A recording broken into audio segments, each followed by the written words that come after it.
And welcome into the Cowboys Report. I am Tom Downey, producer Stone Shields, once again behind the scenes for today's show as we break down everything going on around the Dallas Cowboys and, of course, America's team as well. They're the same, one in the both there. Although have not been great results so far at this time. So, first question for you on today's show. Are you worried about the Cowboys? Y for yes, N for no for me in the comments. I think it is reasonable to say yes. You said great results in week 1, especially on defense. You had terrible results in week 2, also especially on defense. So, yeah, because it would be one thing if, you built a good roster, you had a lot of excitement, you had a bad game. It'd be different than the Niners, maybe, for example, or the Lions, maybe. We had concerns going into this about the things we are seeing not do great right now. Those raise continued valid concerns there. So I'm not out on them. I don't want to make it seem like I'm like, panic, slam the button, trade everybody, blow it up. It's not where I'm at. But do think we have to acknowledge, maybe things aren't as fine and dandy as we'd like them to be. Got a $5 super chat from Micah Parsons. Let Dak deal. The All-22 showed Martin and Steele got beat a lot. Also, why couldn't the other wide receivers get open? No separation whatsoever. It's a little tough to get separation when you just get to sit in 2 high shells all game. And there's no threat of anything over the top. There's a couple different ways to beat what you're going to see a lot of for the Cowboys. A lot of 2 high shells. We're not going to ban it like Mel Kiper says. But you can take underneath stuff and try to get 4, 5, 6 yards over and over again. You can run the ball down their throats. Cowboys can't do it. They've tried. They've been unable to run the ball against neutral boxes. It's been bad. Or you can try to block it up and take bombs. Saints did it against you. Saints did that 70-yard bomb against a 2 high shell. Cowboys don't have a Rashid Shaheed to get downfield and burn you. Cooks isn't that guy anymore. Lamb isn't that type of burner, speedy player. It's all just a little bit slow. And Tolbert I thought Tolbert played decently, actually. But your tight ends aren't separators. That all raises kind of big red flags for me. So, I will talk about Zach Martin on the show. Steele different got beat.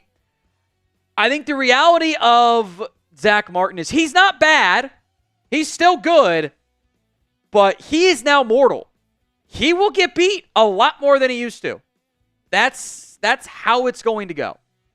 Which isn't great. But this is what happens when you have older players. It's okay. He's been awesome. It's not anything anti-Zach Martin, but he's not the 2016 version. That's how it goes. So are you worried about the Cowboys? Y for yes, N for no. Get those votes in for me in the comments of today's video. Y for yes, N for no. As those votes come in, 2 sponsors for you on today's live edition of the Cowboys Report. First up is Game Time. Game Time has a new feature called Game Time Picks that makes getting tickets to your favorite teams play live even easier. Game Time Picks fills out the fluff to only show you incredible deals on great seats so you don't have to waste time searching through thousands of different tickets. So download the Game Time app, create your account, use code CHATSPORTS for $20 off your first purchase. Terms apply. But again, create your account, redeem code CHATSPORTS, ChatSports for $20 off. Today's show also made possible by Prize Picks, America's #1 daily fantasy sports app, over 5 million active members. It is easiest and most exciting way to play daily fantasy sports. So download the Prize Picks app today, use code CLNS and get $50 instantly when you play 5. That's code CLNS on Prize Picks to get $50 instantly when you play 5. You don't need to win to get the $50 bonus. It is guaranteed. Micah Parsons back again. What can Dak do? He has no run game. Receivers can't get open. So O-line isn't giving him a lot of time. Go nuclear. You have to really have your A game for 4 quarters. We've seen that happen in the past. It didn't happen week 1. Didn't happen week 2. Kind of like a C game in week 1 and maybe like a B- game, somewhere in that range. Maybe outright B in week 2. You can't really blame him for the Jalen Brooks falling down. There was nothing you can do there. There were some throws he missed. think the wheel route to Dowdle was, or I think it was Dowdle, or was it Zeke? One of the two. It's definitely going to sting. The deep bomb to Lamb was actually on CeeDee Lamb. So again, Lamb made the comment, this is my training camp. Well, the exact thing we warned about. You were going to be a little bit rusty. Like, God, it's so frustrating about it. Probably got to use his legs a little bit more, too. I do think getting back Jake Ferguson will help. You know, I think I find it very frustrating on 2 different 4th downs. I think one of the issues with Dak is he's a little bit more inclined to trust his guys almost no matter what. You know, Brady made the comment I heard afterwards on the broadcast. You know, you can't go back to Jalen Brooks after he fell down. Dak did. It was a 10-yard gain. It's good. Dak is even more so than Brady was, and that's not no right or wrong answer here. There's pros and cons to it. Dak is willing to trust his guys. It was a big issue with Michael Gallup. The Cowboys will never admit it because at this point there's no point in bodying a guy that's retired. A lot of those interceptions were Gallup's fault because he didn't run the route properly. So when Dak throws it as a 12-yard dig and Gallup runs it at 10 yards, well, now it's 2 yards over his head. And now it's an errant throw. Now the DB's in the right spot. So, not fair, but you got to do more. Got to do more on that front. Another super chat coming in from Logical LB. My notes from watching the tape. Phillips will get pushed over by a child. Carson had 0 effort. Wilson Hooker, slow AF. Kendricks has no IQ. A couple thoughts. Fully on board with Jordan Phillips. There's a reason why he's on IR now. The viral one, of course, was the goal line play when you're 5 yards deep in the backfield. The Carson effort on the screen was pretty bad. He just stopped running. That didn't make much sense to me. Can't have that. The corners got to play more physical than what they did against the Saints. I think that's a big reason why they put Jordan Lewis out there in base packages instead of Carson because he needed more physicality there. Wilson Hooker, slow AF. They got a little flat-footed there. You just can't do it. Just can't do it. Gotta make more plays. Kendricks, I think there were a couple times Kendricks got. Not as bad as like Damone Clark did. Damone Clark, I think got really cooked on some of those play action stuff. But even that deep shot to Diggs, or against Diggs, that kind of just run that deep long crosser over the middle. Linebackers got to have the depth there.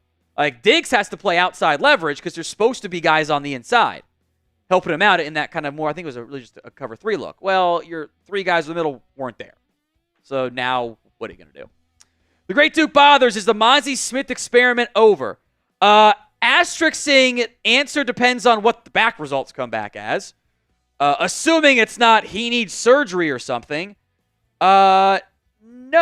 I don't think you're gonna bail on the experiment because you don't have anything else. We know that, right? Like there's nobodies at defensive tackle. It's not just we like our guys. It's we don't have any guys. So you've got to keep trying Mazi with them. And frankly, the bar is very low. I thought Mazi was your best defensive tackle in week 2. That's not actually saying anything, but he at least I thought was semi-playable. I'm not used to seeing Oso Odigizua get pushed 6 yards off a block. That happened. I'm not used to seeing that. So whatever the hell's going on up front, they got to get that fixed, which is what we've said for 4, 5, 6 years now. It's highly frustrating. Logical LB, Overshown should be linebacker 1. We'll talk about this as well in today's show. You're going to see a lot of 2 tight end sets from the Baltimore Ravens. You're going to. They run it a massive amount. And they throw it a lot out of that package. If DeMarvion Overshown isn't out there in your 3 linebacker sets when they got 2 tight ends out there, I don't know what Mike Zimmer's doing. That doesn't make any sense. Because I can tell exactly what Baltimore is going to do. We have data to prove it. If they're going to come out here in 2 tight end packages, they'll run some outside stuff, but they're going to throw it. Because 2 of their best pass catchers are Mark Andrews and Isaiah Likely. Not a great pass catching core. They throw it 80% of the time this year out of 2 tight end stuff. So when they come out in base, Overshown's got to be out there. He's your best coverage linebacker and your fastest one. You're completely correct. Logical. The username certainly checks out there. What is your confidence level in the Cowboys beating the Ravens? Scale it for me from 1 to 10 in the comments of today's video. Not high. I think you can beat them. It's only a 1-point spread, which is a little bit lower than maybe I thought it would be coming off of the disastrous Week 2 performance. But I am not confident in it. I'm not. 10 is like the maximum they're definitely going to win. 5 is like I think they win, but I'm not confident in it. And then 1 goes all the way down there. 6.9 from Turd Ferguson. You love to see it. Negative 69. I get the pessimism. All valid. 6-4, 6-5, 5-3, 5-4, 0. I didn't feel great about beating them even if you had beat these Saints. Now I definitely don't feel good about beating them. And some 69 gains in there as well. Today's Super Chat menu is as follows. 50 or $20 for the shot, 50 for the beer bong, 100 for the bong slap and shot. 100 also gets you, by the way, as I bend down to get this, in the beer bong of honor. We are almost out of space. I'm really kind of cheating because they're popping up a decent amount. You can't tell from there. I've got 4 stickers left to fill in. I can't actually get them all on there. They kind of like they're peeling upwards a little bit. So we got room for 4 at most. And once we get the 4, we'll get a new beer bong of honor, and ship this out to one of the winners whose name's on that list. I know all the actual names. I can read them all, I think, enough. Odds are that Anthony McMillan's probably going to win. But 4 more spots left before we auction that one off. $500 gets you a custom Cowboys jersey. Anthony's, I don't think, is going to arrive in time for Sunday, but it might be here in time for Thursday night. It's not going to arrive in time for Sunday. 50-50 chance it's here on Thursday. So TBD on that front for the Giants game. Most hundreds in September, a full-sized Cowboys helmet. Got a Jacko Anthony McMillan race at this time. Now, last week we busted out the CeeDee Lamb jersey to wear on air. Cowboys got blown out. I'm not superstitious, but I am a little stitious. So which one should I wear Sunday? Go back to the polo, type in P. Stick with the jersey, type in J. And then eventually in the winter, we'll get to mix in the hoodie option as well, which I always like wearing there. So 64% right now voting for the polo, 36% say jersey. Don't think it's going to be quite cold enough to bust out the hoodie yet. Once we get into like November, December, hoodie season. All right, Ecuador man, AOG. Ravens are physical and hungry, and the Cowboys are neither. Yeah, I am inclined to agree. I think they're desperate too. Desperate team theory very much comes into play already. Start the year 0-3. Whoo, boy, your playoff chance is pretty damn low. 1-2, not nearly as bad for either party involved. But they're more physical. I will say this. They tend to kind of blow games a lot more frequently than what you would expect. So it might not be over in the first half, hopefully, this time. It is, by the way, for the pin poll, it is both a Cowboys. It is a Cowboys polo, to be clear on that front. Now, if you want the Cowboys to beat the Ravens, then like today's show. More likes, better chance it is the Cowboys find a way to pick up the W. We are not at that 50% like ratio. We weren't even all that close, unfortunately, in the end. We are 1 like away from 69, though, which is always nice. I bet we'll blow right by it from that perspective. 68, next update, I'm going to guess 77. 75, I was close. Coming up on today's live show, we won't go in order like we normally do here. Still waiting on the Thursday injury report based on yesterday that might not come out until the very end of today's show. We'll look at some defensive tackle trade targets to kick things off instead. We'll get to the injury report and some Micah Parsons valid but also intriguing comments that I want to really break down here, which I'm very curious how that all plays out. A mailbag as well, so get your questions in via hashtag Cowboys or by super chatting, and a Cowboys Ravens preview. All of that coming up live here on the Cowboys Report.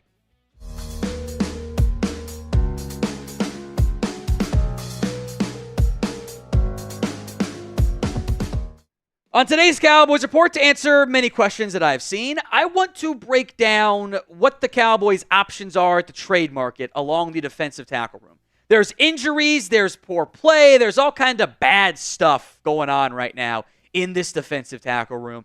Oso Odigizua has not played great for the first 2 games. Mazi Smith's back has flared up on him. They've signed Carlos Watkins and put Jordan Phillips on IR. Linval Joseph looks like old man Linval Joseph. That's not a great thing. There's giant question marks, as there were going into the offseason and season, about this defensive tackle room. So will the Cowboys trade for a defensive tackle? Y for yes, N for no. Let me know in the comment section of today's video. Not what you want them to do. What do you think they will end up doing? Y for yes, N for no.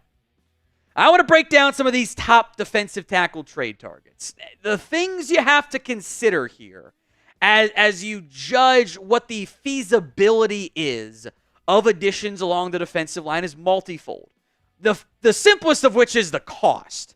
How much is it going to cost you in terms of the money to pay the new player you're acquiring and the draft pick you're giving up? Dallas has cap space. They might be saving that for next year. They have draft picks. How many of those are they going to give or willing to move on from? Probably not your premium ones, but the comp picks, maybe.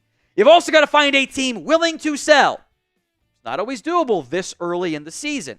I also want to consider your short-term, long-term hopes and expectations. I don't know if a short-term veteran rental, actually makes that much sense. And that has to be considered when you face this reality of where you're at in the season. You are looking for a March-level impact. That is what you're trying to find. A really good football player. And or you might just need bodies too, frankly. But finding that level of player, that March, or if you want to go to April to the draft, that level of impact in September is really hard. These are the consequences you are facing of your inaction. Boy, wouldn't it have been great to fill other needs in free agency so you could have drafted a DT earlier or signed a defensive tackle in free agency? Yeah, that's what we spent 7 months complaining about. You're now paying the price for it. I think there are some pipe dreams in terms of trades. I'm not even going to bother with Aaron Donald. No. Dexter Lawrence, the Giants are not trading him, even though I love him. Vita Vea is banged up, but also not going to get traded by Tampa. They're a contender. I'd be pretty shook if Jeffrey Simmons got shopped at any point in the near future by the Titans. And Derek Brown's also out for the year. So, great players. No, you're not going to find a way to acquire any of those guys. So, ignoring that list of names, name a defensive tackle who you would like to see the Dallas Cowboys go out and trade for. Let me know in the comment section of today's video. First up on the list, and this is the closest one to a pipe dream that maybe you could potentially see moved at some point, is Jonathan Allen, the longtime Commanders defensive tackle. This is someone I would be willing, even though he's a little bit older, to give up a more premium pick for, because I think he's an awesome football player. I think he instantly becomes your best defensive lineman on the roster. He's a damn good football player. He actually might be available, unlike your Dexter Lawrence's, your Vita Veas, your recently paid defensive linemen like Christian Wilkins or Quinnen Williams or whatever. I think Allen could maybe be on the move. Now, some issues here you're going to run into. Number one, he's due $15 million this year. Now, it's not quite the full 15. It's the prorated figure, so it's really 15 divided by 18 times however many weeks of the season are left. So round and say 10, just for easy math purposes. You can afford that. Would Dallas do it? It's not their MO. And in-division trades are especially rare, especially in season. You don't normally see teams saying, yes, our big rival, let's help you be better. It's not how it normally goes. But this is a March-level impact. This is a high-caliber player who could drastically boost your results up front and actually could help fix your run defense and your pass rush. It would also be extremely un-Cowboys-like. It's not how they do business. They make trades in mid-season form, but the biggest ones they'll do is a Michael Bennett. Not a Jonathan Allen. They'll do Eli Inaku 2.0 trade again before they pursue that route hypothetically. More DTs to come, but first, today's show is made possible by Prize Picks. It is America's #1 daily fantasy sports app, over 5 million active members. It is the easiest and most exciting way to play daily fantasy sports. Unlike other apps, it's just you against the numbers. One of their fun little, I'll call them bonuses, everything they're doing is Caleb Williams. Every one Caleb Williams passing yard's a win. Just got to get to the one. Half a passing yard. He'll get there. That's kind of one of your freebies. I normally do the flex play. I'm doing power plays, though, with that one. Give me more than CeeDee Lamb receiving yards. He's got to get fed. And Derrick Henry more than rushing yards because that's, they're not very good at stopping the run. So download the Prize Picks app today and use code CLNS and get $50 instantly when you play 5. That's code CLNS on Prize Picks to get $50 instantly when you play 5. You don't even need to win to get the $50 bonus. It is guaranteed. It's Prize Picks. Run your game. Now, the rest of the names on this list, for the most part, not nearly as impactful as Jonathan Allen, but again, this is what happens when you're trying to make moves in September. Phidarian Mathis, same team. Former third-round pick, also out of Alabama, hasn't played a ton, in part because of injuries over the past couple years. But the draft pedigree is there, and in general, I almost always hate well, how much worse can it get? That's how you get bad results and you end up hating yourself. It actually might end up being that scenario where you really can't get much worse. Like, shoot, maybe you try Cooper Beebe back at defensive tackle. I'm kidding. Like, you're kind of desperate here. One notable name is DJ Jones, who had some really good success in San Francisco and then hasn't been as good in Denver. Now, he's got a squattier build listed at 6'305", so we are checking off for the most part the fatty metric, which has been one of the all-time greatest disasters in Cowboys history of the bits and memes that I've done here. Better results in San Fran. In fact, he had 10 TFLs in 2021, 7 in 2022. He's had 8 combined the past 2 seasons. Denver's a seller. They will be willing to move on, probably less so from offense. That defense, though, could be available. And probably not John Franklin-Myers, who I love. Maybe not Zach Allen. But last year of his deal, DJ Jones, that could come true. Now, he's due a prorated $10 million in 2024. So, again, maybe it ends up being like 7 or something. But you can afford that. Maybe Denver would even eat some of it. All potential options. When the Cowboys make a trade, we will have you covered. Hit that sub button, youtube.com/Cowboys TV for daily Cowboys videos, all season and off-season long.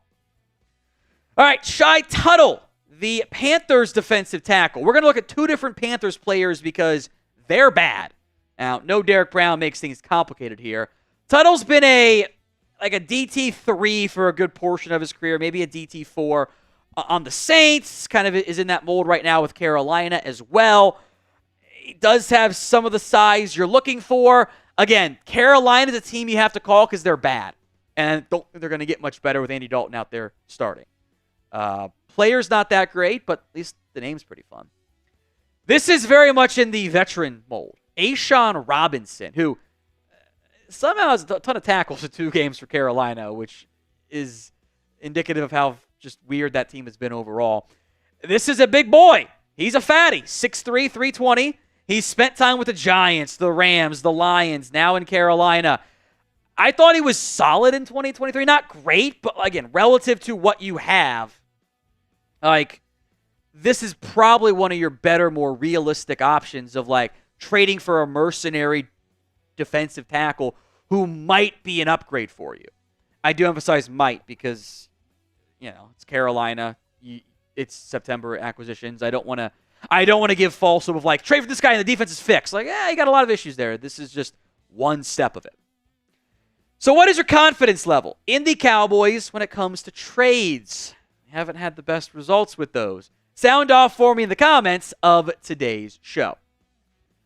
I'm going to include DeMarvin Leal on here, even though he's kind of been more of a pass rusher than a defensive interior player for Pittsburgh this year. He kind of got caught up in what several players on this next list we'll get to here have been caught up on. He's a bit of a tweener. He's not really big enough to be a full-time DT, but maybe what you even consider doing here is, hey, to help fix your run defense, can I find a better version of Chauncey Golston? I don't know if DeMarvin Leal is actually that type of player, but again, I'm scraping the bottom of the barrel here, folks. It's not great. This is the consequences of your action. 2 Falcons players I want to get to. And I don't know how likely they'd actually be moved, but worst thing you can do is call. First up is Brandon Dorlus, who has not played this season in Atlanta. He was pick number 109 coming out of Oregon. He was one of my favorite prospects, relative to where I had him graded, obviously, in the class. 65th overall, was number 5 ranked defensive tackle. There was one giant glaring issue for him. He was a tweener. He wasn't athletic enough to stay at defensive end, and maybe not big enough to be a full-time DT. Now, he's listed at 290. If he's actually 290, I don't know if he truly is. That's awesome for him. That's a great weight for him. And if he hasn't lost the athletic juice, I'm really intrigued. But he gets his hands up. He's probably more, though, of a pass rusher at DT than a run stopper. But he's not playing in Atlanta, so I can at least call. Also, strangely not playing in Atlanta is their second-round pick, Ruka. Now, maybe they're not going to trade Rook and they'd be willing to listen to somebody else on that depth chart, but they're also kind of contenders, so you're in a weird spot. The Falcons getting zero impact from their draft class in the year they want to win the division is super unusual, given that they had a top 10 pick. I liked him a little bit less so than where the Falcons took him, but I can call, right? Like, he should be playing. He's not playing. That's a huge red flag in Atlanta for a second-round pick. I would doubt it, but again, I am trying to get creative with some of my available options. He's also kind of a tweener. Like, he would probably be your long-term Osa replacement. But if Osa's going to get blown off the ball like Jordan Phillips is, what am I going to do out here? So, I don't have great options. I know there's a lot of like, that's not going to happen, that's a bad idea, whatever. This is where you're at. You're in a rough spot because you didn't make moves when you should have in the actual offseason. So chat from Logical LB, we are paying $25 million kicker, $90K. It's a ton of cap space. Yeah, you've got, he's probably going to be like $6 million maybe. Let me double check the highs here. The rest of these super chats we get to for the mailbag. Because mailbag's coming up next since we still don't have the injury report, which I find highly frustrating. There's 2 for Marcus on the same topic, so let's make sure we group those together once we go to it. Highest paid NFL kickers. $6.5 million per year. You backload it, you're paying him like 3 still. He's been super cheap for you. By far the best value on the kicker side of things. So it is mailbag time. 2 ways to get on the show. Super chat like Samaj, Marcus, Samaj again. Logical. We got Logical and Marcus. So Marcus and Samaj are the 2 that we'll get to on that front there. The super chat menu as your hashtag Cowboys questions come in. Otherwise, producers can't find them.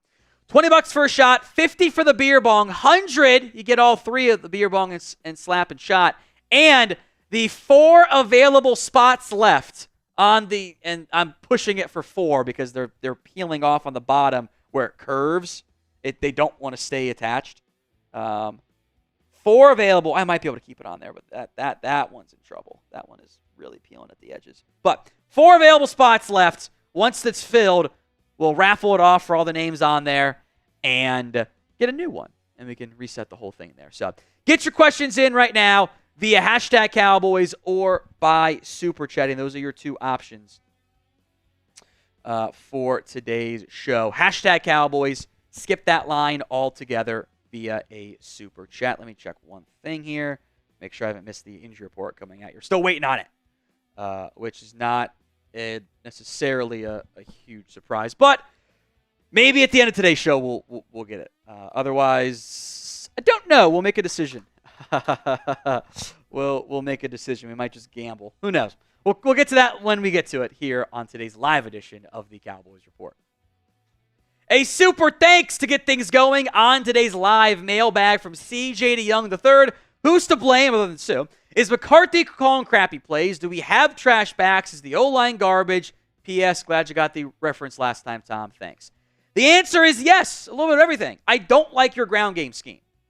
Inside this tight zone really is not good. You should run duo. That is the meta. That's what works really well against 2-eye shells you're going to get all the time. You should run counters. You should run outside stuff. You're better on the outside than you are inside. You don't call outside stuff. I think it makes sense. The running backs don't have great juice. And if the O-line, they're not great about making guys miss. They'll get, for the most part, what's blocked for you, but you've got 4 forced missed tackles all year. 3 of them have come from Deuce Vaughn. Like, it's just not good. So between that and the O-line not doing a great dominant job of blocking, you're getting mostly what's blocked for you. You're not having enough blocked for you in the first place, and you're not maximizing it and busting off big runs by being creative, juiced up, twitched up runners. All that combined into ground game's not very good. Things we were concerned about. Now, that came in via super thanks. It is different than these super chats you'll probably see here in a second. This is an on-demand version. Can donate outside of live videos. Click your thanks icon, edit your message, send in whatever you want to send in. We appreciate your support, so you will always get a shout-out if you do a super thanks, as long as you're not being mean to other people. 2 super chats here from Marcus Arnold. Aaron Donald, and then he followed with, I'm serious, Aaron Donald. Even though he's just retired, you have more to gain from making the call than you have to lose. Fine, make the call. He's going to say no. Also, the Rams have his rights, but by the way. He retired under contract with the LA Rams. So you would have to work out a trade to get him to come out of retirement. 2 different things you have to clear. Honestly, just don't even bother getting your hopes up. If you allow yourself to do it, you're just going to be disappointed. It's just not going to happen. Samaj Griffin. I know this is a long shot, but how do we convince Fletcher Cox to come out of retirement for a season and go get Hankins back from Seattle? Kind of doubt you're going to see Hankins come back to Dallas. I don't know if that relationship's in a great spot. Clarence Hill has said that the Seahawks offered, the Cowboys offered the same contract. He picked Seattle. I don't know if the Hankins camp felt that the Cowboys were very serious in bringing him back, by the way. So do keep that in mind. And then Fletcher Cox is not coming back to play for the Cowboys. No way. That's how you alienate your all-time favorite fan base in Philadelphia. That one might even be more likely than Aaron Donald. Samaj Griffin, why in God's name did we get rid of Hankins? He was cheap and didn't want much. I don't know. Again, this was my big issue over the course of the offseason. It's one thing to lose guys. And they got too much money. We didn't want to retain them. It's another to just not replace them on the depth chart.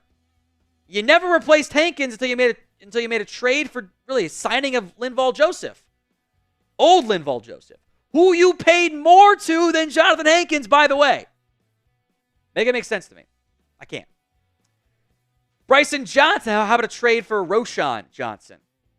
What if they're related? I wonder if that... Probably. Maybe. Anyway.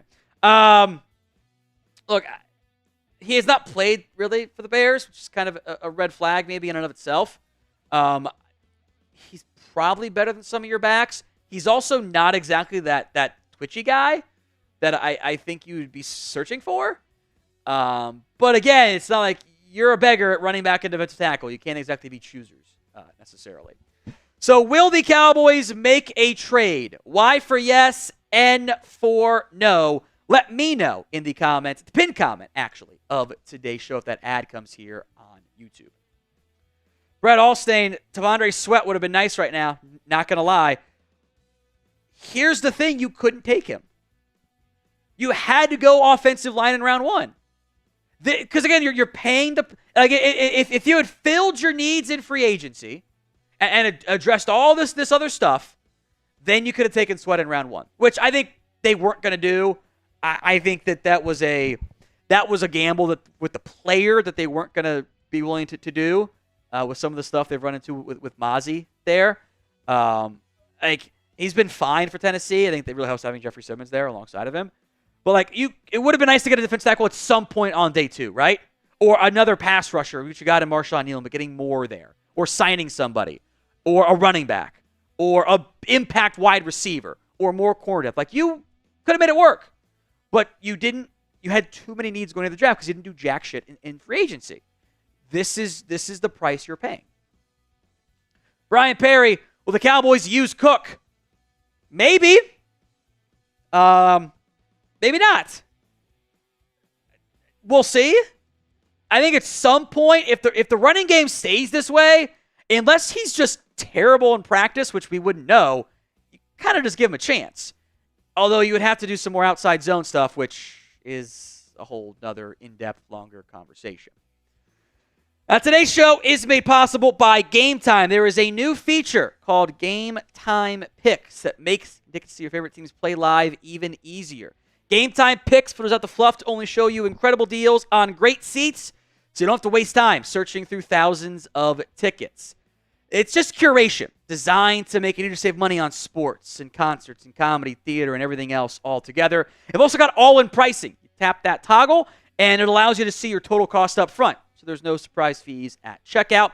The seat view, kind of panoramic live photo of where you're sitting, so you actually know what the view is going to look like. So you don't have to worry about having bad visibility or stuck behind a pole or something. So download the Game Time app, create your account, and use code CHATSPORTS for $20 off your first purchase.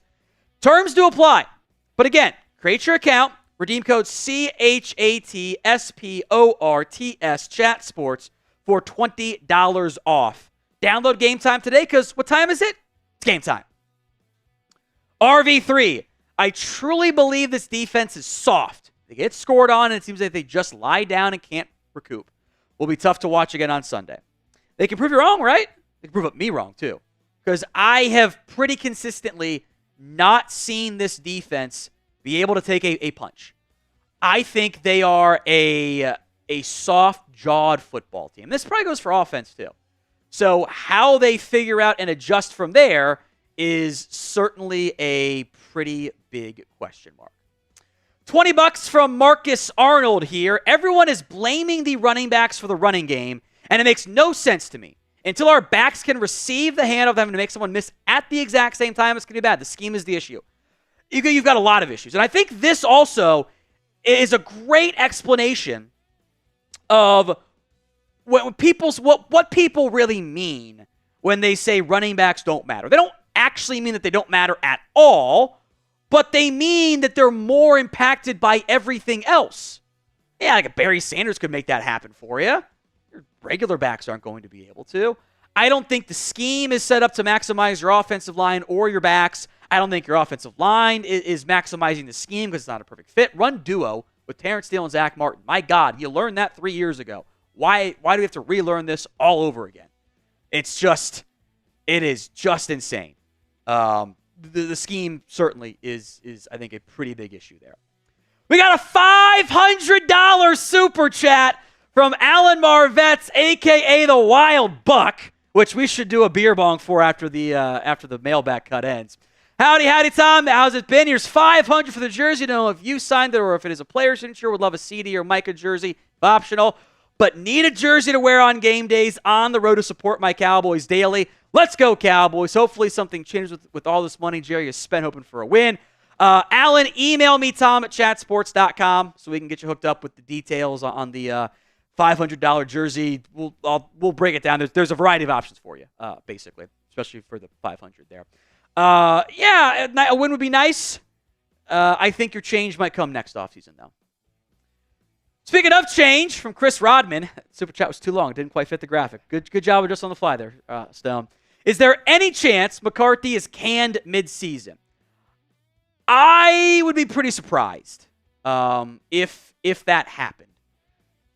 It would have to be really bad in Dallas.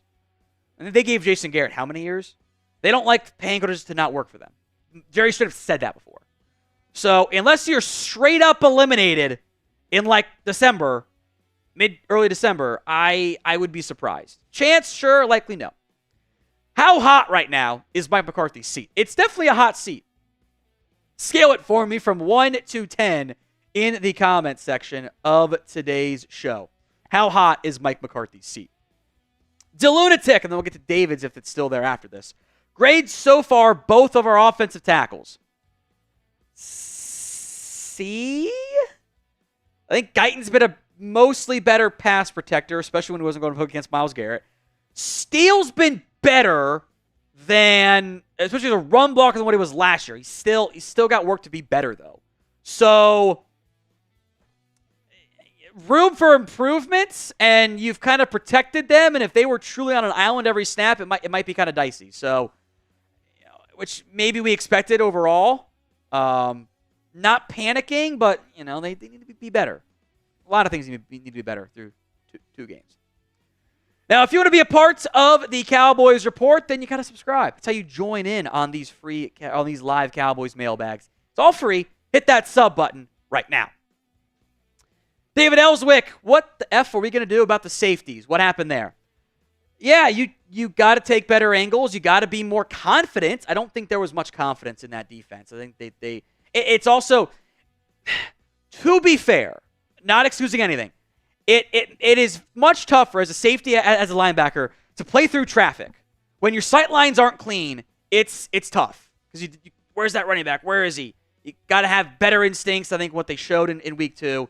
Cowboys made some weird comments about not being confident, or not think they're going to be as in base as much. I think they got overconfident a little bit. Like, what do you mean you didn't think you were going to be in base personnel? Saints don't run 11.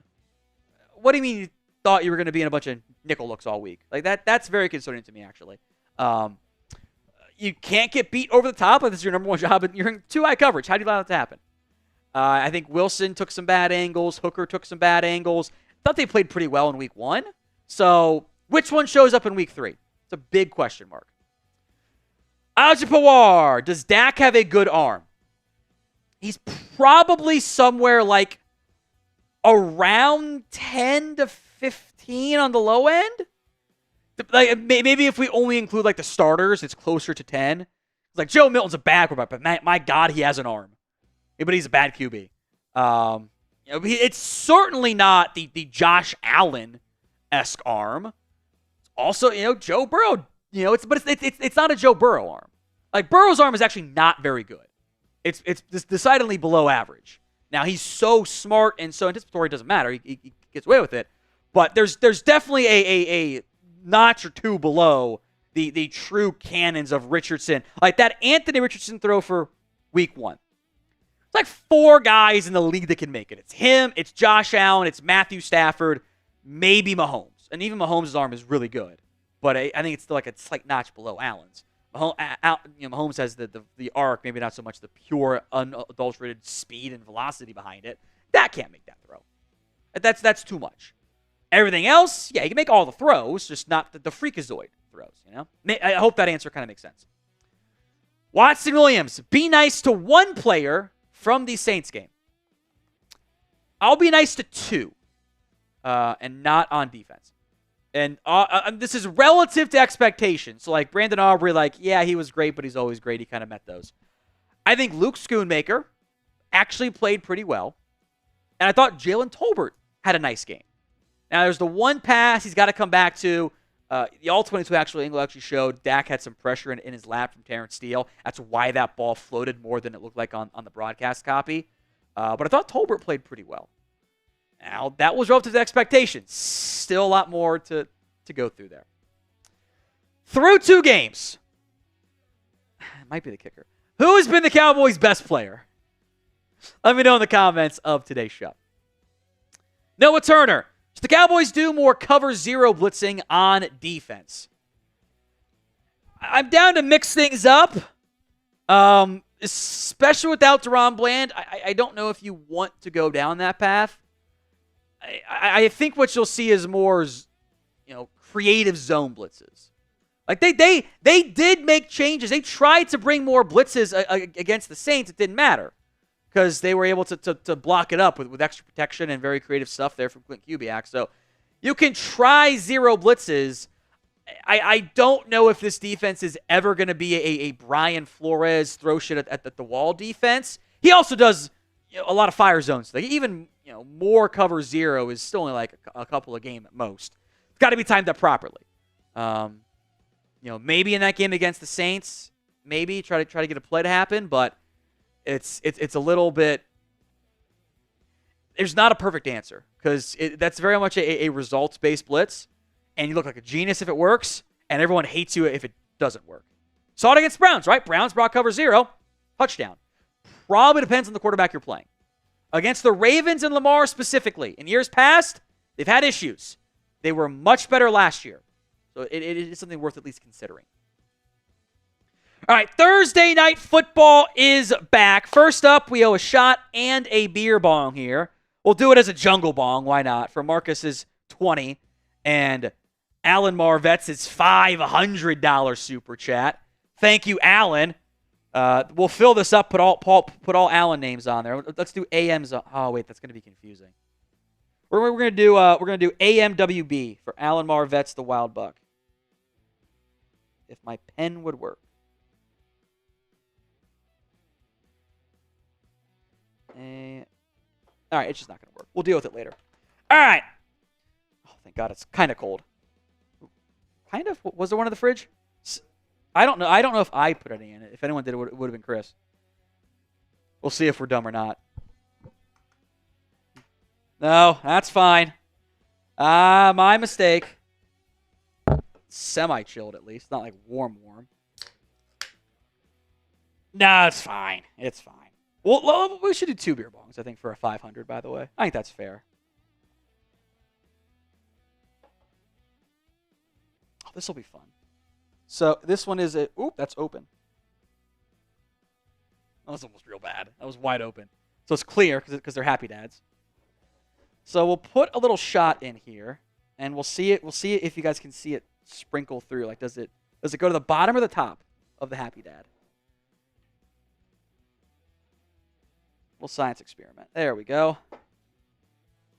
Because I have the air bubble in there, so it should allow it to flow down a little bit. Let's see what happens here.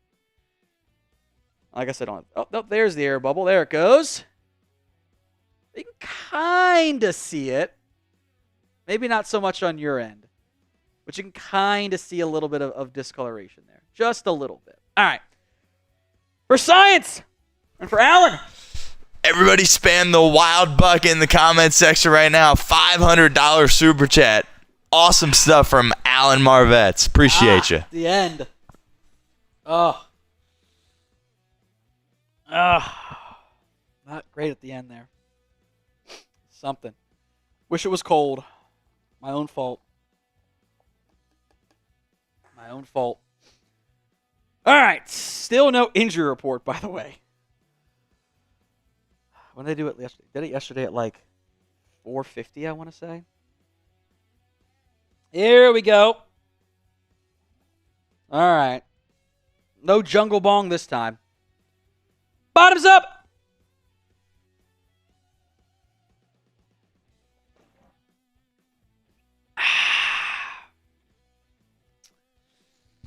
Not as good warm. Not as good warm.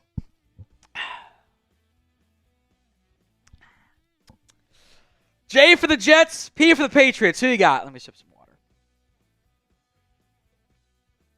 Might go back to the hard Mountain Dews. Not going to lie. J or P? Mike, Reaper, you're right. They said CeeDee Lamb was going to be limited. I do want to see what the actual injury report says. There's been many a time Mike says he'll be limited. And then he's a full. Lamb, by the way, said he was fine. He said he's going to play. He spoke with media today, too. He was rocking the NFL Jam shirt that I have, too, because it's awesome. Who you got, J or P? Like Ecuador man says, wildbuck.belch. Yeah, very accurate. Super chat menu, $20 for a shot, $50 for the beer bong. We are now out of space on the current beer bong of honor, so we'll get a new one for week 3 against the Ravens. 500 custom Cowboys jersey. We got options. I had envisioned that of I wear whatever name and number you want on it, and then we'll ship it out to you at the end of the year. If you just want the jersey, that's fine too. Most hundreds in September. Full-sized Cowboys helmet. It is Alan Marvetts. Tom at chatsports.com. Just put it in the live chat for you too. Tom at chatsports.com. As we wait to see if the injury report comes out in the next 15 minutes, let's preview this Week 3 game between the Cowboys and the Baltimore Ravens. A big one for all the different parties involved. Tom Downey here for the Cowboys Report. Once again, it is a critical game. Sunday, 4:25 p.m. Eastern Time. Ravens, the road favorites against the Dallas Cowboys. Now, as we've done for various previews throughout this season, the most comments on today's show will get a free raffle entry into what's going to be an Emmitt Smith jersey for Week 3, since running game is bad. We'll go back to when it was good. Our Ravens host is named Joey. Let's troll Joey. Everyone spam F Joey in the comment section of today's show. As it specifically relates to this Cowboys-Ravens game, with what we saw in Week 1, with what we saw in Week 2, the concerns and the pros and the cons and everything, I am a little bit worried about this Dallas Cowboys team. I think they could very much be in trouble unless the 5 matchups we're about to discuss and the 5 players we're about to discuss, separate of those 5 matchups, there's also, of course, players involved there. Unless they win those matchups and those players step up, there is the risk of this game getting ugly. So let's go to the number 1 matchup to watch. And this, I'm going to spend a lot of time on this because there's some math involved and numbers and stuff you might not be familiar with. Cowboys base defense against 12 personnel. Now, you're on, what the hell is 12 personnel, Tom? If you don't know, it's 1 running back, 2 tight ends. 11 personnel is 1 running back, 1 tight end. 21 is, it's just running back, tight ends, with the numbers along the way. Here's the Ravens personnel rates. They run 2 tight end packages, 12 personnel. Isaiah Likely, Mark Andrews, more than any team in football. 50% of their snaps are in 12 personnel. They also mix in some 2 running back looks, 21 personnel. So it's basically it's the fullback in most cases, Patrick Ricard, who's like 300 pounds. That's number 7 rate for them. Their 22 personnel package, which is 2 backs, 2 tight ends, 5%. That's number 5 in the NFL. 20 personnel. It's not pony personnel specifically for the Ravens because it's the fullback, but they're number 1 in that. In fact, they run 11 personnel, 3 receivers, less than any team in football. They just don't do it. They're not good with their wide receivers. They're going to put their tight ends out there. When they are in that 12 personnel package, it is a almost 10% higher clip than number 2, which is Houston. They are the other bottom teams, by the way, in 11 personnel, the Saints. We'll get to them in a minute. Out of that 12 personnel package, they throw it 80% of the time through 2 games this year. They throw, Likely and Andrews are playmakers. They're going to air it out against you. They're 10th in EPA per pass in that package, 3rd in EPA per run, 7th in EPA per play. They're a top 10 offense when they deploy that particular package. Now, my question is this, Mike Zimmer, Dallas Cowboys. Did you learn your lesson from last week? Mike Zimmer made the comment that he was surprised they weren't anticipating being in base personnel as much as they were last week, which honestly made no sense. The Saints don't run 11 personnel. In fact, the Ravens and Saints are at the bottom, along with Miami, funnily enough, by the way, in 11 personnel usage. It is going to be a ton of 2 tight ends looks out there. I promise you, they're going to do it. It is their preferred package, and it matches up well against the Dallas Cowboys. So if that's the case, you have to change your linebacker strategy this week. Deploying Eric Kendricks, Damone Clark, and Maurice Liufau out there for the majority of your plays against Andrews and Likely at tight end is a disaster waiting to happen. I'll explain why and what I would do instead. But what is your confidence level right now in beating the Baltimore Ravens? Scale it for me from 1 to 10. 1 on the low end, 10 on the high end. The ad comes on YouTube. Take advantage of it. Head down there and let me know. I see 3 changes that you can make here. Number 1 is take a page out of the Dan Quinn playbook. Just run more big nickel. Don't treat the tight end as an extra blocker. Treat them as an extra playmaker. And you can add some size in a Wanye Thomas, in a Marquise Bell, to help mitigate what those guys are able to do through the air and also give you more size than having both Jordan Lewis and Kalen Carson out there at the cornerback spot. So I would not be mad about that one. If you really want to stick with the 3 linebacker set stuff, play DeMarvion Overshown. This is the easy one. If DeMarvion Overshown isn't in your base defense and you're trotting him out there consistently, I really don't know what this defensive coaching staff is doing. He was awesome in week 1. He was all over the field. He was constantly around the football. He's averaging like a tackle every 4 snaps, which is very, very impressive stuff. So I just question what you would do if you're not playing DeMarvion Overshown and you're sticking in multiple linebacker packages. Against Lamar Jackson in particular, by the way, I need his speed. Like I need that ability to spy and shadow and have the athletic juice that, frankly, some of the other linebackers don't get you in this game. Number 3, try Micah Parsons at linebacker. Now, I don't really know. I think to an extent we've overblown how good Micah was off ball at Penn State. He wasn't my highest graded linebacker because of that. But it's also avoiding the definition of insanity, doing the exact same thing over and over again. Other issue you kind of run into is you don't have the defensive ends to play around here. Going to give more snaps to Nealon and Golston. They weren't very good against the Saints, by the way. You're kind of a bit limited in your rotations there because you didn't add more talent when you lost 3 guys up front at defensive end. It's a huge issue.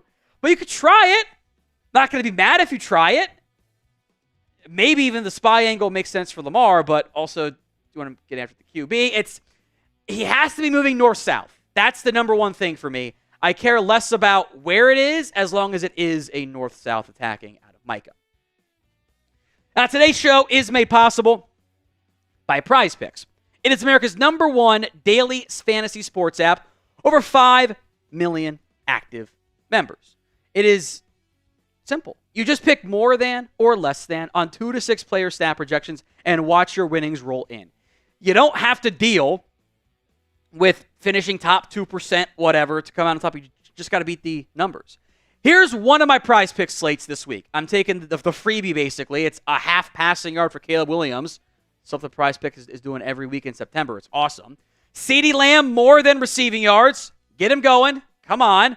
And as much as it pains me, I'm going with Derrick Henry because he should have a nice day against you. More on that in a little bit, by the way. That's 68.5 yards.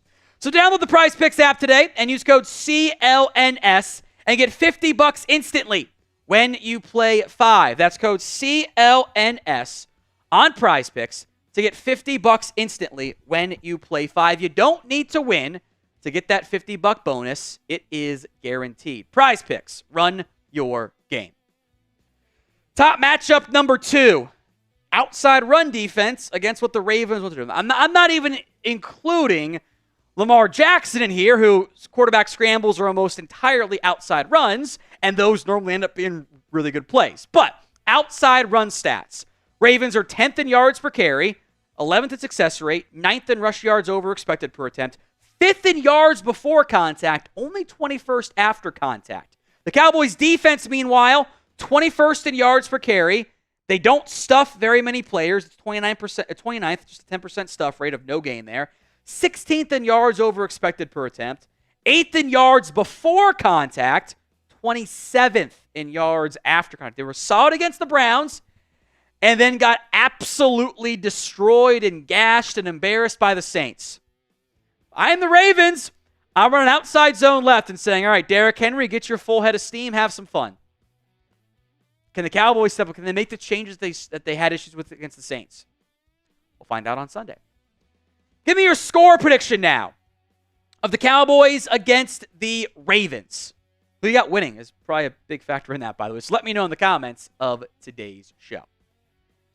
Number 3, how do the I would call maybe shaky fronts for both sides of this matchup here when the Cowboys are on defense, how do they fare?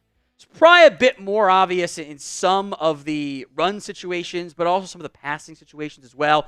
Lamar Jackson's made life sometimes challenging, but also has bailed him out on sack numbers there. Ronnie Stanley has not been the same since his injuries. He's not the same guy. Andrew Voorhees has been a starter for the Ravens, but there's question marks there. Linderbaum is a very good football player. He's maybe the one I would trust the most, as a center, etc. Daniel Falele is a hulking, huge, extra large human being. I kind of don't love his fit, frankly, as a right guard. but he's big. He's been kind of beat out Ben Cleveland. Patrick McCarry and Roger Rosengarten could both very well end up playing in this game. Ronnie Stanley had an ankle in the early in the week. He seems to be fine now. Meanwhile, your DTs are terrible. Mazi has the back issue, right? So Oso Digizua, Carlos Watkins, Linval Joseph. Like, oof, boy, do you trust that team? You trust that front against that? It's a matchup of weaknesses. Who comes out on top? Number 4, and this is, offense versus defense basically, but it's one particular aspect. So I am kind of cheating making this a matchup, but I don't care. Can you generate some explosives on offense? Now, explosive plays are a 10-yard or longer run and a 20 or long pass. 20-yard or long pass. I think those are good numbers there, and that's the general rule. Some do 15. I think 10 and 20 makes more sense. There are 3 explosive plays on the ground this year. 2 of them by CeeDee Lamb. 2 of them on reverses, which I like. Do more of that. 1 running back, Rico Dowdle, on a good 10-yard run. 4 passing plays. 2 of them to CeeDee Lamb. 7 total. All of those numbers entering, of course, a Thursday night football matchup. Bottom 5 or bottom 10 in the league. That's not good. I need to generate explosives. Now, look, there's a couple different ways, especially as you continue to see more and more too-high stuff and disguise too-high stuff and take away the explosive plays. What defenses want to do. Defenses don't want you to cook. They don't want big explosive plays. The meta's changed. There are 3 main ways to do that. Number 1, run that football. Get that safety to come back up by running the ball a bunch. And then you can hit play action stuff off it. Then you can hit your vertical shots. You can also challenge some deep shots, but you have to block it up. Cover 2, when you're in cover 2, the seam shot's a great way to beat it. Linebacker can't run with the tight end. That's why the Niners are so dangerous, by the way, because Fred Warner can run. Jake Ferguson, seam shot. Got to be blocked up, though. Takes time. The deep play action bomb from Derek Carr. Got to be blocked up. Your O-line hasn't blocked it up great so far. Or it's just all yak stuff, and you do underneath stuff, scheme stuff, design stuff, get the ball 7 yards downfield, 5 yards downfield, makes a guy miss, picks up an extra 15. You've got one yak guy in CeeDee Lamb, and that's kind of it. You don't have the personnel right now to maximize the explosive plays. That's why it feels like such a chore to move the ball downfield. And your schematics are not great either from a coaching staff perspective. This is an issue not against the Giants and bad teams, but against the best football teams. Now, we'll be live at 3 p.m. Eastern on Sunday. So do not miss out. Join the show and come party with us. Hit that sub button, youtube.com/CowboysTV. Number 5 matchup to watch, the best kicker in the NFL. I think it's time. I think it's time to pass the mantle. And I can't believe I'm having this conversation on my own show. I feel like I've betrayed myself. The last 2 seasons, both Brandon Aubrey and Justin Tucker have attempted 44 field goals. Brandon Aubrey has made nearly 96% of them. Justin Tucker has made 84% of them. They've both tried 56 extra points. Tucker has the slight edge, 4% more-ish. On kicks of 50-plus yards, Brandon Aubrey is 13 of 13, knock on wood. Justin Tucker is 1 of 7. I don't think we can rule out the possibility that our friendly neighborhood alien monstarred Justin Tucker and stole his powers. Because right now, there is a right answer to this question. The best kicker in football? Brandon Aubrey. He's been better the last year and 2 games. Seems noteworthy. Who would you take? BA for Brandon Aubrey, JT for Justin Tucker. We'll go a little bit quicker here so it's not a 20-minute show. Top players to watch, pick your running back. Deuce Vaughn, Rico Dowdle, Ezekiel Elliott. It's going to be a rotation, a combination again here. We'll know by the time this video goes on. If we see Dalvin Cook, I have my doubts. Maybe that's a next week thing. They're going to try to run the football because you have to be able to do it in the NFL. You don't want to overrun it, but when teams dare you, you have to be able to. They haven't been able to do it yet. Number 4, Zach Martin. It's a tough matchup. Nnamdi Matabike, who went by Justin before this. One of the better 3 techniques in the NFL. I'm not saying Zach Martin's bad, but he is mortal now. He's not as good as he was. Now, I think that not running duo with him and Terrence Steele is a mistake, but I don't want to beat a dead horse any more than I already have. But Zach Martin, you have not been the Zach Martin that we all remember at the very best of his game. So that one has to kind of be sorted out at least a little bit more. Number 3, Osa Odigizua. He admitted it too, so I'm not being mean by saying it. That was his worst football game ever. He was terrible against the Saints. He got blown off the ball. He wasn't getting pressures. I hope that's the old wake-up call game, right? That now you're alert, you're gonna lock back in, focus in, and show up a little bit more. So, Osa, you are this team's best defensive tackle. You have to play like it, or it's going to be ugly again. Who do you think on this football team, any side of the football, who do you think needs to show up the most in this game? Let me know in the comments of today's show. Number 2 is Eric Kendricks. Look, this team is going to put him out there a lot. It's fine. Got to be better. Now, I think the DT play was a huge factor in that because they were not kept clean. They need to be kept clean. I need Browns game Eric Kendricks, not Saints game Eric Kendricks. He's going to play a ton. He's your defensive play caller. He's the leader. Got to be big. Got to be big. And finally, Dak Prescott. If you want to put Micah Parsons, CeeDee Lamb, Tank Lawrence, that's all fine and dandy too. I don't blame you at all. I don't disagree at all either. Quarterback's got to play better. Now, you're not going to win football games if the defense is as bad as it was last week. I do want to emphasize that. But you have a better chance of winning games if your quarterback balls out. I think he's actually been pretty fine for the first half of games. Second half, both games got out of hand, both sides of it. Attack early. Let him air it out, and I think better things will happen. Lunatic, a super chat. Lucky we get desperate Lamar at home. Dallas 23, Ravens 21. I still a bit anxious about that one. I hope you're right, but I am worried about what James Carr said. We are soft in the middle. 300 rushing yards for the Baltimore Ravens. I would be quite anxious on that front there.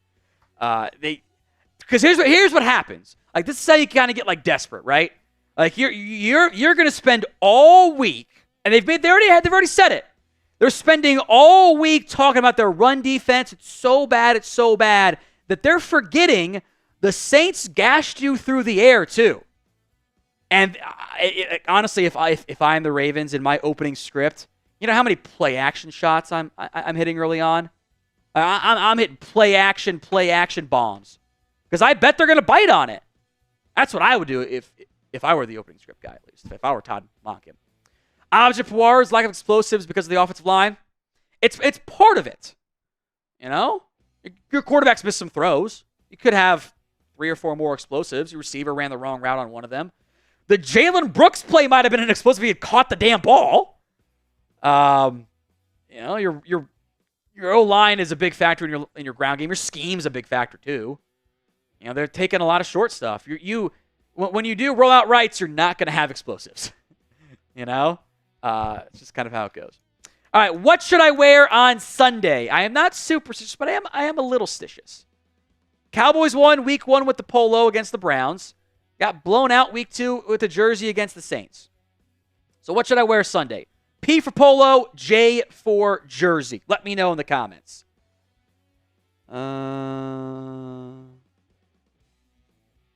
Say what? We're going to go to the injury report here, that part.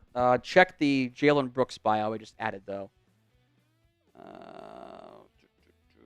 Because there is a new Jalen Brooks ankle injury, which maybe we're not even that worried about, but we will include on the show. Oh, I got to manually line break? That's so stupid.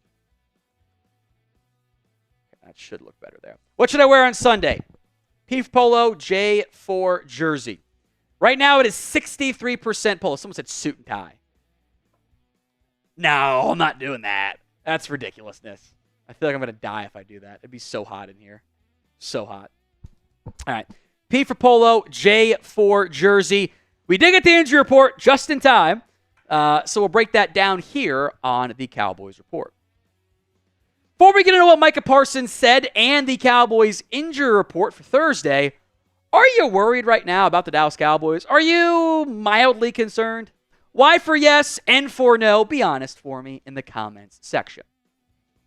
Before we get to the injury news, I want to discuss what Micah Parsons had to say this week. He defended Mike Zimmer after the Week 2 disaster class on defense and kind of put some blame on the effort, his teammates, and himself. So some long quotes here from Micah Parsons that we'll break down. I think it was effort and technique. At some point, all 11 have to have the same mindset, and that's just toughness. How about who you want to be, all this other stuff, but you got to go out there and be it. It can't just be one guy. It can't just be two guys. It takes all 11 guys. It takes everyone. I affect the linebackers. The linebackers affect the DBs. We aren't all synchronized. Once one group's getting effed up, another group's going to get effed up. It's a synchronized chain. At the end of the day, it's all about toughness and having the mentality like I'm going to dominate the man in front of me. Not all 11 had that. I didn't mention any names. Just, I think good publicly. And I'm willing to bet this is what had been mentioned in that team's locker room. Like that and I think that bore out on film too. You didn't take getting punched in the mouth very well. Here's what else Micah said. To have back-to-back embarrassing losses at home, I get the fan frustration, but I don't think there's anyone more frustrated than me. I'm a competitor. I feel like I'm a warrior. I battled like everyone else battles, but at the end of the day, it's all about wanting it more. To me, not having everyone wanting it as bad as you do, that kind of hurts the most. If you're willing to take a beating like that, that says a lot. It's not exactly mincing words. I think that internally, you had some questions on that, clearly. Otherwise, I don't think Micah would be saying it. Like, hey, I saw great effort from Tank Lawrence. Tank Lawrence outran everybody on the Alvin Kamara screen touchdown. That should never happen. I think that particular play probably got put a lot in the team's film sessions. Tank, great job given pursuit. Kalen Carson, Eric Kendricks. Why is Tank beating you down the field? He weighs 80 pounds more than you. Why is that? That's not a good thing. Here's what else Micah said. I think I'll find it tougher if people don't step up. To me, it's like a prove-it weekend. I'm not putting anything on my teammates. I'm saying myself included.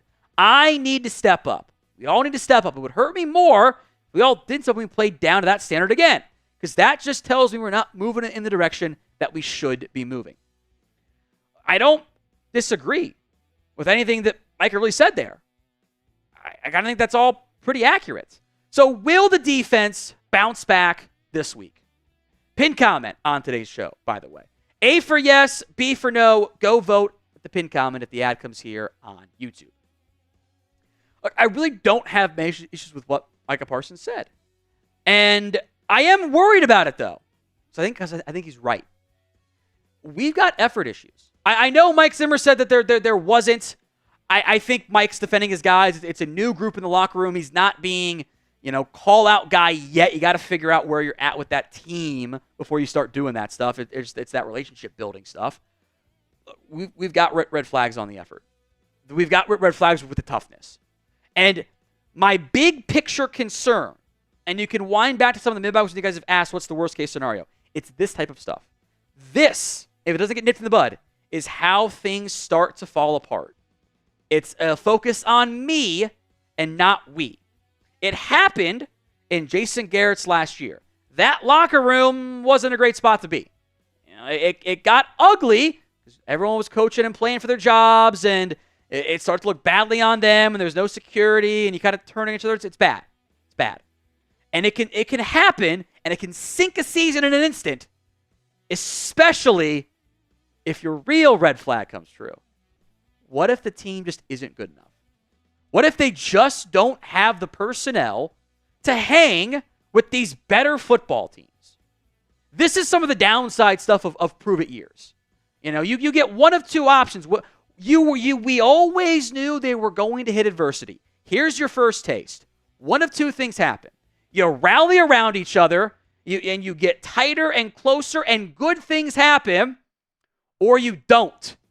And it could all fall apart. And I don't think you're fully at that pivot point yet, but I do think a month from now, 2 months from now, we can look back and say, there was one of your signs, one way or the other. Today's show is made possible by Game Time. Trying to go to the Cowboys game, go to a baseball game while you still have time, NBA games down the road, comedy, concert, theaters, whatever. Game Time has you covered. They got a new feature. It's called Game Time Picks. It makes getting tickets to your favorite teams play live even easier. Game Time Picks puts at the fluff to only show you incredible deals on great seats, so you don't have to waste time searching through thousands of tickets. It's curation designed to save you more on sports, concerts, comedy, theater, and more. You can also get $20 off your first purchase. Download the app over at gametime.co. Head over, click the profile in the bottom right. You'll see redeem code. Plug in CHATSPORTS Chat Sports for $20 off. So again, download the Game Time app today at gametime.co. Create your account. Use code CHATSPORTS for $20 off your first purchase. Terms do apply. But again, create your account. Redeem code CHATSPORTS Chat Sports for $20 off. Let's hit the Thursday Cowboys injury report. Some pretty big developments here. First up, as expected, CeeDee Lamb upgraded from a DMP to a limited with his ankle injury. This is a apparently low concern. Lamb spoke with media, which doesn't happen when you're actually injured. Like they hide you because they don't want you to have to answer a bunch of questions on it. He's fine. He's going to be good to go unless there's a setback or like an actually worse injury. He said it was sore, basically. All we're missing is Mike McCarthy saying, the GPS numbers were high or whatever. So I've got low concern on CeeDee Lamb. Other players, like Mazi Smith, I have higher concerns on. So we will get to that in a minute. But what is your concern level over the Cowboys injuries? Scale it for me from 1 to 10 in the comments section. Diggs' injury, also apparently low concern. A foot. He was also upgraded to limited on Thursday after he did not practice on Wednesday. So this bodes well for him. In general, if you go from DNP to limited on Wednesday to Thursday, that almost always means you're going to be able to go unless something bad happens later in the week, which could happen to anybody. So, from your tracking perspective, you should be in good shape, which is a big deal for Dallas because, again, like a lot of your spots, you don't have the depth. You just don't. I don't want to play Kalen Carson and Andrew Booth on my nickel packages. That seems like a bad idea to me. I would prefer to avoid that if at all humanly possible. We'll have Cowboys videos for you guys every single day, so hit that sub button. YouTube.com/Cowboys TV for more free Cowboys YouTube videos. Jake Ferguson, he limited again on Thursday. So again, he's trending towards playing. I don't know if he's going to be 100%, but I do think he's going to be closer to 90, 95 and good enough to play. They'll test him again on Friday and frankly Saturday with their walkthrough stuff as well. But trending towards a return, I think, is very accurate there. Mazi Smith, this is a red flag because we still don't know as of filming what actually happened outside of back tightness. Didn't practice on Wednesday, didn't practice on Thursday. If he doesn't practice on Friday, he's not playing. I can't recall the last time a Mike McCarthy player on this Cowboys team didn't practice Wednesday, Thursday, Friday, and then played in the game. I can't. Maybe it has, but I can't remember that happening. And although we are rightly mad at the run defense, and Mazi Smith is a big part of that, as weird as it might sound, and as low as the bar was, he was your best defensive tackle in week 2. Now, maybe that's not saying anything at all, but you don't have options. Oso Odigizua, newly signed Carlos Watkins, Linval Joseph, and Phil Hoskins couldn't make the Panthers. So, Denzel Daxon, I think, is a developmental piece. Maybe you try it. I am terrified of this defense tackle room without Mazi Smith because it's in such dire straits. So Friday's a big day for him. In general, maybe we can blame the weight loss for this too, because I don't think fluctuations in weight are good for the back. I feel like that's not how the human body works. Malik Hooker seems like we'll be fine here as well. He was limited on Wednesday and Thursday with his shoulder injury, so I think he'll be fine. Nothing too concerning on that front there. John Stevens Jr., back-to-back days being limited. I don't know if he's going to be active even if healthy. I'm curious how Dallas plays that tight end room, but he's trending towards at least being available. And then there was one new injury. Jalen Brooks went from a full participant on Wednesday to limited on Thursday. That's a red flag. Sometimes, not every time, but sometimes a player gets a limited after being a full participant because they did something in practice and they hurt themselves in practice. Now, it could just be he literally rolled his ankle and he'll be fine for Friday. Or it could be, he high ankle sprained it on Thursday. Or he woke up sore from something or whatever. So we won't know more until Friday. And, if he can't go, it means you're going to activate Ryan Flournoy. Maybe it's a blessing in disguise anyway. From Logical LB, if most players lack drive and discipline, I blame coaching. I'm inclined to agree. I think it's more philosophy than facts. But I subscribe to the philosophy of if it's a lot, if it's everything, it's probably more of a top-down thing than a bottom-up thing. If everyone plays bad, that's probably a coaching issue. And a couple guys play bad, it was their fault. Now, players got to execute. Don't get me wrong. I'm not absolving the players, but that does indicate coaching stuff for me. All right, before we go, what should I wear on Sunday? 64% for the Browns polo, or the polo that I wore against Browns. So I think that's our winner. Back to the polo. We'll try again next Thursday, or for Thursday Night Football. Maybe we'll do something different there. We will be live 3 p.m. Eastern Time on Sunday. Tune in, enjoy the show. We'll have some fun. Hopefully it's a better game when the Cowboys win than what it was in Week 2. But we'll see. Hit that sub button so you guys don't miss out.